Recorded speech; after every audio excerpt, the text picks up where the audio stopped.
Qu'est-ce que le shonen? Contrairement à la croyance populaire, le shonen n'est pas un genre en soi, il s'agit d'un terme démographique qui est utilisé par les magazines de prépublication pour définir une cible éditoriale. Par exemple, il y a les magazines de shoujo pour les jeunes filles en fleurs, les magazines seinen pour les jeunes adultes en mal d'encanaillerie, et les josei pour les jeunes femmes aussi. Et évidemment, il y a le shonen qui s'adresse avant tout aux jeunes garçons. Alors ça veut pas dire qu'il y a que les garçons qui s'intéressent et qui lisent le Shonen Jump par exemple, mais voilà, ce sont des termes démographiques avant tout. Souvent, quand on entend shonen, on pense bien évidemment au célébrissime magazine de prépublication, le Weekly Shonen Jump, qui a vu naître parmi les plus grands mangas de son temps.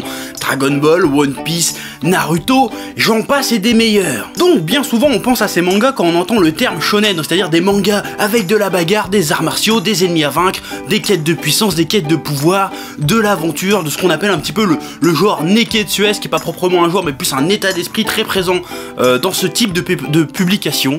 Voilà, après des shonen, il y en a de tous les genres, il y a science-fiction, policier, sportif, culinaire, et que sais-je d'autre, il y a autant de genres possibles qu'il existe de genres dans la littérature ou le cinéma. Donc Naruto, One Piece, Dragon Ball, Bleach, Hokuto no Ken, Saint Seiya, que nous ont-ils appris? Les shonen m'ont appris à ne jamais abandonner, ne jamais se rendre, et quand tu veux quelque chose, il faut être prêt à mourir pour l'obtenir, sinon t'auras rien. Ouais. Shonen, ça m'a appris que t'auras beau t'entraîner encore plus dur que le premier, si t'es deuxième, tu le resteras. J'ai entendu dire que Kakarot s'était entraîné avec une pesanteur 100 fois plus forte que celle de la Terre avant d'atterrir sur Namek. Il me faut au moins le triple. Je dois tenir, il le faut. Je dois à tout prix devenir le plus grand des Super Saiyans. Depuis ce jour-là, j'ai juré de consacrer ma vie à te surpasser sans savoir où tu t'arrêterais. Tiens bon, Kakarot, tu es le plus grand des guerriers. Ça m'a appris que les boulémiques étaient les personnes les plus puissantes de l'univers, sans comparaison. Ouais. Ils m'ont aussi appris que plus tu te fais défoncer la gueule, plus t'as des chances d'avoir une putain de transformation derrière. Parce que la colère, ça te colore tes cheveux en blond et ça te fait péter la gueule à Freezer. Ce qui n'est pas vrai dans la vraie vie. Ça m'a aussi appris que peu importe combien de fois t'es mort, ça dure jamais bien longtemps.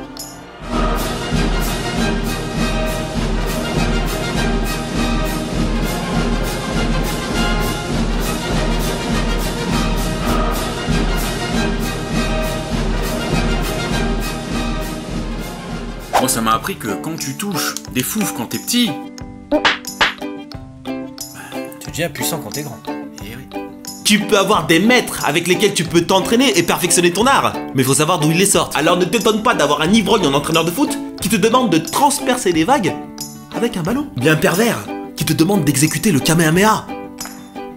Non, encore ça va, ça passe. Les shonen m'ont aussi enseigné le fait que quoi qui que tu sois, à un moment donné, t'auras toujours une fille à la gorge généreuse et très peu vêtue qui voudra de toi. Mais que jamais, au grand jamais, tu vas la niquer. Pourquoi d'ailleurs? Il faut se méfier des androgynes. C'est pas tous des fans de Tokyo Hotel. Il y a aussi des grandes... Enfin des grands... Bref, il y a des malades sadomasochistes ou des hippies qui communiquent avec les dieux. Merci la beuh. Dans les shonen, c'est simple. Le héros veut toujours devenir le meilleur du monde. Olive et Tom. Je serai le meilleur joueur de foot au monde. Pokémon. Je serai le meilleur dresseur Pokémon au monde.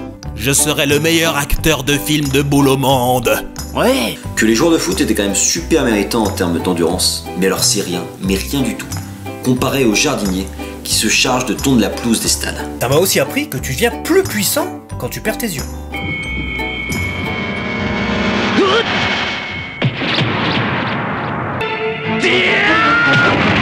Ouais c'est vrai ça. Alors perds tes yeux tout de suite. Ah mais il verra pas cette vidéo aussi. Non mais c'est pour le spectateur. Ouais mais justement le spectateur il verra pas la vidéo. Pourquoi il la voit pas? C'est quoi si on fait une vidéo si il la voit pas? L'esprit shonen, c'est la vie.